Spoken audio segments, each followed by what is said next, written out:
Hello everyone, welcome back to the World Conflict. Monitor News please. Subscribe and like my videos. Today we dive deep into a dramatic and volatile story. Belarus erupts. Soldiers turn against Lukashenko, a revolution begins.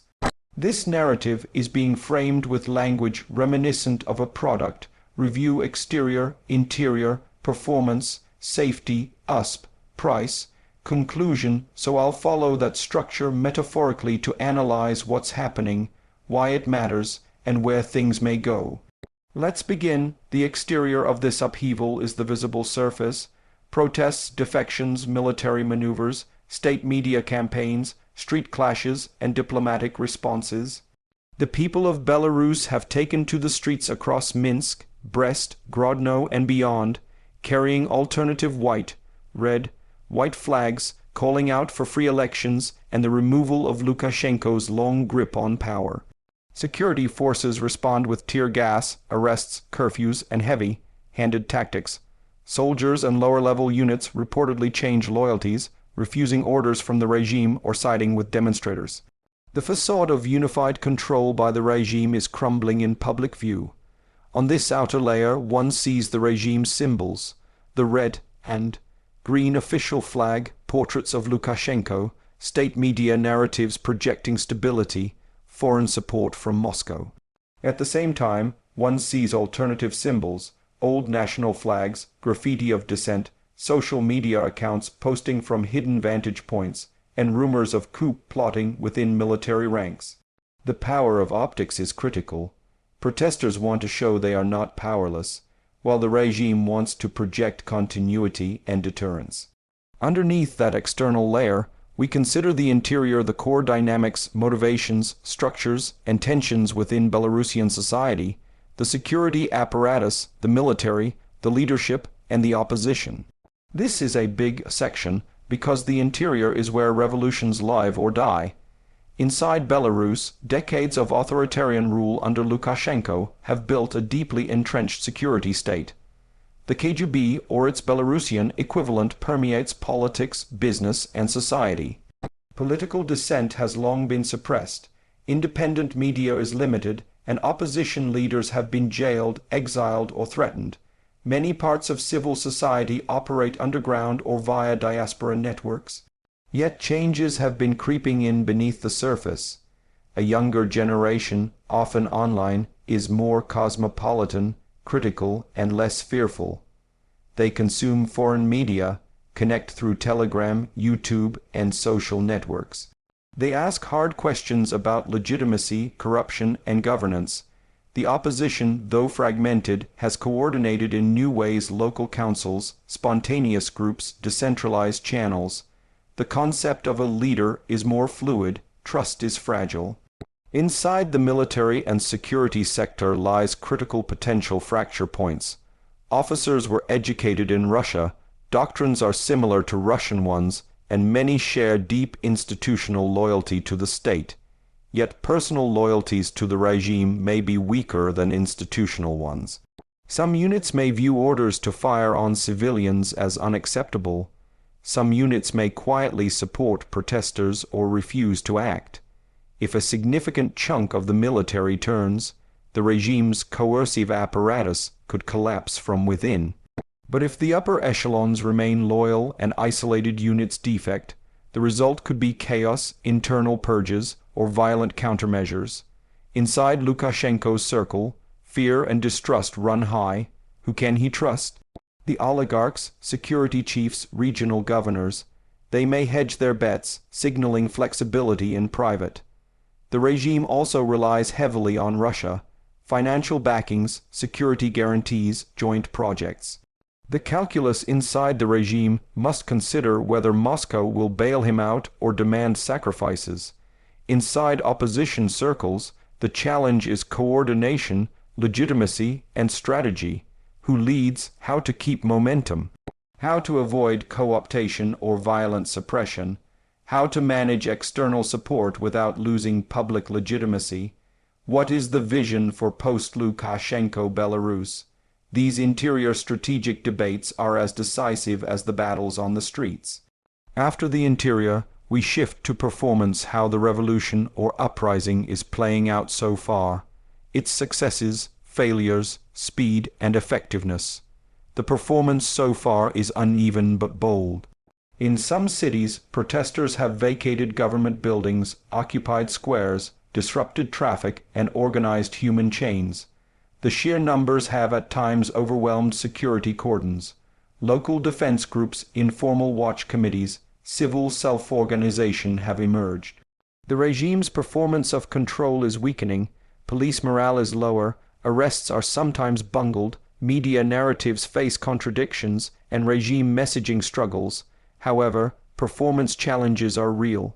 The protests are not nationwide in full intensity, rural areas are less visible.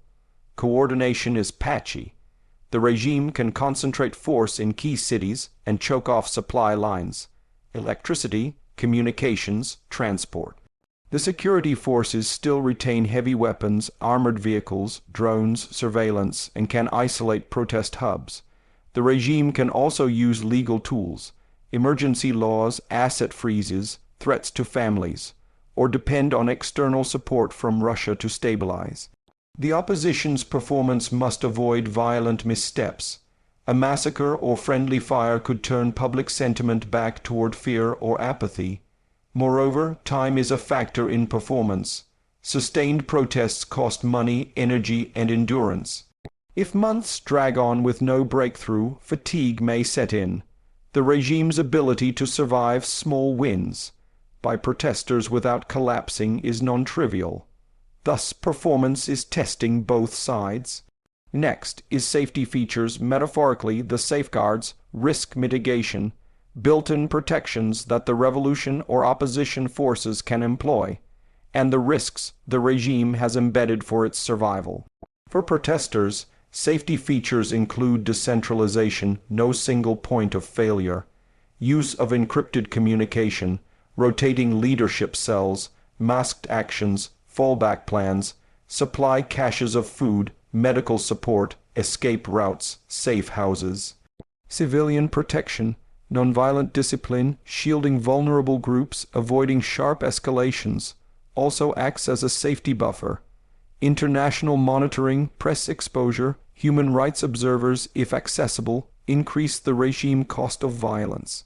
For the regime, safety features include maintaining some loyal forces, control of strategic infrastructure, communication, power, transport, alliances with Russia which can supply troops, money, logistics, use of propaganda and disinformation, controlling border crossings, and selective repression targeting high-profile leaders. The regime may also exploit fear, threats of civil war, instability, foreign interference, to rally support from cautious or conservative segments. But risks are huge. If defectors are not isolated, they may coordinate with protesters. If the regime's crackdown becomes extreme, international backlash could turn neutral actors hostile. If Russian support is limited or conditional, the regime could be exposed. If disunity or radical factions emerge within the opposition, it may alienate moderate supporters. The balance of safety features is thus delicate. Then we look at unique selling points, USP, what makes this revolutionary moment distinct, powerful, or credible compared to past uprisings or other struggles. One USP is the defection, or the possibility of defection, within the military itself. That symbolic and material shift could change everything. It signals that the coercive backbone is vulnerable. Another USP is the broad, decentralized, digitally networked opposition using modern communication tools, social media, and citizen journalism. It is harder for the regime to fully suppress or control information or conceal abuses. Another is the powerful symbolism, the revival of lost national identity: white, red, white flags, the reclaiming of Belarusian culture, linguistic expression, history, and beyond Russian influence. This narrative of national awakening gives the struggle emotional resonance beyond just regime change. Another is regional context, the ongoing conflicts in Ukraine, pressures on Russia's periphery, European focus on Eastern Europe, all of which give Belarus a stage and potential international leverage. The world is watching in a way that makes repression costlier. Also, the gradual buildup of public courage, unlike a sudden coup, this seems more organic, allowing more people to join, increasing legitimacy. But every USB carries risk. The regime may brutalize to make examples, foreign actors may intervene or destabilize, internal divisions may weaken resolve. Next we come to price not in monetary terms, but the costs, human, political, social, and economic, for all sides in this conflict. For protesters and civilians, price may include injury, death, arrest, disappearance, family reprisals, exile, loss of property, economic hardship, disruption of daily life, shortages, fear. Social trust may fray, trauma will linger. For the regime, cost includes loss of legitimacy, defections, economic instability, foreign sanctions, loss of control over institutions, potential overthrow, replacement, or exile. If Russia demands concessions, losing autonomy may be a cost. If the uprising fails, repression may intensify, but at great reputational and moral cost. For the country as a whole, price includes economic collapse, disruption of trade, blockade, sanctions, isolation, damage to infrastructure, flight of talent, external meddling, regional instability. The transitional period may be chaotic, governance vacuum may emerge, the specter of civil conflict or foreign intervention looms. We cannot assign a fixed monetary price to this, but the moral and existential stakes are staggering. The price is the willingness of people to risk lives and futures. Finally, conclusion: what can we deduce from all this? What are the likely trajectories? And what should viewers keep in mind? In conclusion, Belarus in this moment is at a crossroads. The exterior is showing cracks, protests, defiance, images of soldiers refusing orders. The interior is fraught, entrenched power, divided loyalties, generational change, limited opposition structure. The performance has been bold and uneven, safety features on both sides are being tested, unique selling points, give the uprising legitimacy, strategic leverage, and narrative weight, and the price is immense. The success or failure of this uprising depends heavily on a few hinge points: how many security forces defect or refuse orders, whether the regime can maintain essential control of infrastructure, whether external actors, especially Russia, intervene decisively, whether the opposition can maintain legitimacy and cohesion, whether the public can sustain momentum under repression and hardship. One possible trajectory: a partial collapse of regime control in major cities, followed by negotiation and controlled transition, with elements of the old order preserved but reforms installed. Another, regime survival through brutal repression, purges, and reinstatement of tighter controls. A third, a prolonged stalemate, low-grade violence, fractured governance, external pressure, and slow erosion rather than dramatic overthrow. A wild card, direct Russian intervention or forced unification efforts under Moscow's terms. For global watchers, this moment matters not only for Belarus but for the balance of power in Eastern Europe, Russia's influence, and the meaning of resistance in the post-Soviet space. If I were giving advice, support nonviolent discipline, document abuses, maintain pluralistic voices, resist polarization, avoid the traps of hardline radicals who may alienate moderates, and seek careful diplomacy with regional actors. The path forward will be hard, unpredictable, and likely costly, but the possibility of something new emerging is real. Thank you for watching. Stay vigilant, stay informed, and I'll be back with updates as this story unfolds.